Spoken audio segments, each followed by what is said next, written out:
Anna woke craving a bold leap, not skydiving, not salsa, but something wilder for a 55-year-old with creaky knees and a suitcase full of unsaid stories. Outside her tiny Brooklyn apartment, farmers' markets buzzed with foreign tongues and overpriced kale. Inside, a single wool skein mocked her from its basket, dusty as her half-formed English. Knitting had always soothed, but today needles itched for more than scarves. What if she stitched strangers together instead? A circle for newcomers, where pearls and pearl onions bridged gaps. Anna's craving wasn't for adrenaline but for roots, thick, tangled ones like wool skeins stuffed in her grandmother's oak trunk back in Minsk. New York's farmers' markets smelled of possibility, but her tongue still tripped over artisanal like a dropped stitch. 55, she feared becoming that lone mitten left on a subway bench, useful but unclaimed.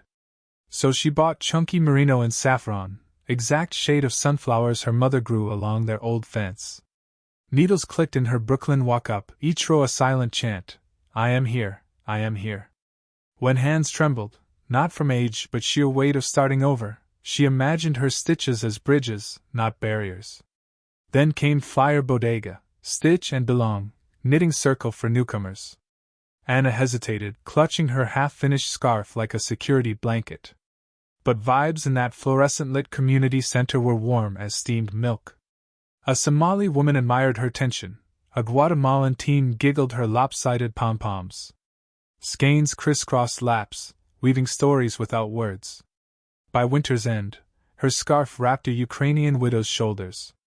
Anna finally understood. Assimilation wasn't about trimming loose ends but adding new colors to pattern. She cast on again, this time with yak wool from a vendor named Javier, its earthy grit reminding her of home, both one she left and one she was knitting into existence, one imperfect stitch a time. Anna's bold leap materialized not in midair but on a splintered bench of Brooklyn farmers' market, where skeins of hand-dyed wool spilled from a vendor's basket like coiled rainbows. Fingers twitching, she palmed one, merino, cloud soft, and for first time since moving from Minsk, her pulse didn't race English consonants tangling in her throat. Back in her tiny apartment, mismatched needles clacked as she wrestled with a lopsided scarf. YouTube tutorials blurred, stitches dropped like misplaced syllables. But wool held memory, its fibers forgiving as a grandmother's hands. She unraveled, restarted, until muscle memory outpaced fear. Then, fate's quirky slip, a flyer for Stitch and Belong Library, where women from Accra to Odessa turned yarn into lifelines. Anna arrived clutching her half-finished monstrosity. Between a Ghanaian midwife's rhythmic purling and a Guatemalan baker's intricate color work, she found her rhythm too. Laughter needed no translation. Mistakes became inside jokes. Skeins passed between them like shared secrets, each loop a silent I see you. 55. Anna hadn't expected to relearn joy through a dropped stitch. Yet here she was, leading beginners with a wink. Crooked scarves build character, while her own creations now graced a pop-up stall beside zeader and dragon fruit. Locales paused, fingering her cowls, and in those moments, wool wasn't just fiber. It was a bridge, warm and stretchy, between almost and home. Woman craved a bold leap, not skydiving, not some midlife cliché, but something that might stitch together frayed edges of her new life. 55 and stubborn as a dropped stitch, she hauled a basket of wool skeins to a Brooklyn farmer's market, ignoring how her knuckles protested.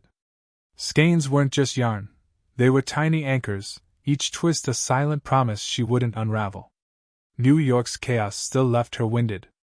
Subway maps might as well have been hieroglyphics, and grocery store small talk.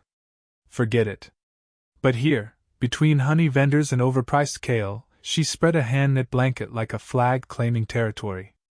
A sign propped against her basket read, Stitch and Belong, no experience needed. First week, only pigeons showed interest. Second week, a woman with tired eyes hovered, fingers worrying a loose thread on her sleeve. Woman pushed a spare needle forward without speaking. Woman sat. Rows grew uneven, laughter tentative. By month's end, their circle held a Ukrainian grandmother, a Guatemalan baker, a retiree from Queens who just liked vibes. Mistakes were frequent, hilarious. Anna's scarf somehow became a lopsided cowl, but no one cared. Assimilation wasn't some grand gesture. It was this, trading pearl-stitch tricks over steaming chai, decoding slang through drop-stitch metaphors. Farmers' market regulars started bringing spare yarn, then stories. Anna's hands, once stiff with loneliness, now moved with purpose, weaving not just wool but belonging. Some days doubt crept in. Was this enough? Then she'd catch Baker wearing her first wobbly knit hat proudly, or grandmother murmuring, "This feels like home," and Anna would grin, tugging another skein free. Bold leaps, it turned out, could be quiet. Could be stubborn. Could start with just one stitch, and nerve to keep going.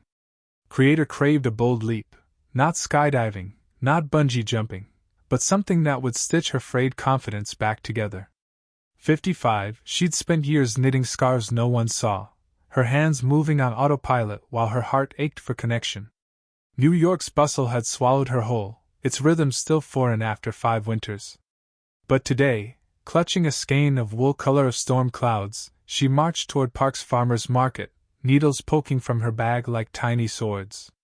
Booths overflowed with honey and heirloom tomatoes, but Creator zeroed in on an empty bench. With shaky fingers, she cast on stitches, then pinned a sign to her basket, "Knit your story, newcomers welcome." Skepticism prickled around her. A woman in a sleek trench coat scoffed, muttering about grandma hobbies. Anna's cheeks burned, but she kept knitting, each loop a silent rebellion against invisibility. Then, a miracle. A teenager in a hijab paused, eyeing yarn. "My mom used to do this," she whispered. She handed her spare needles without missing a beat. Soon, a Ukrainian grandmother joined, then a Guatemalan baker dusted with flour. Laughter tangled with dropped stitches as strangers became a circle, their creations as mismatched as their accents. Someone snapped a photo. By sundown, Anna's wool skein, now a half-finished communal blanket, had gone viral. Urban Knit Collective trended, her gnarled hands framed mid-stitch, caption, "Life's worth capturing, one thread a time." Trenchcoat skeptic returned, now clutching a ball of neon pink yarn. "Teach me?" she mumbled, and crowd erupted. Anna grinned, dropping a stitch on purpose. Gutsy moves, she realized, weren't always loud. Sometimes they were quiet click of needles, weaving belonging from thin air. Anna's leap wasn't off a plane but into Brooklyn's bustling farmer's market, arms full of wool skeins dyed sunset orange. 55, she'd traded Romanian pastry shops for subway delays, but her fingers still knew rhythm of creation.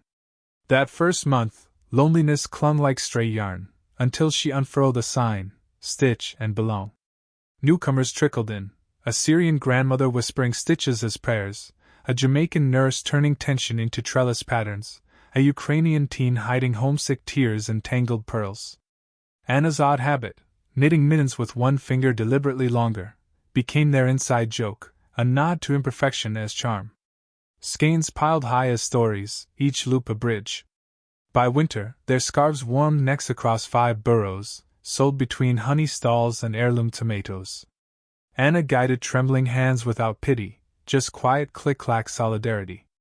That original skein, now a half-finished tapestry in community center, grew frayed but radiant, much like her. Turns out, building a life stitches itself, one row, one laugh, one oops I dropped a stitch a time. Grab those needles, craft your welcome.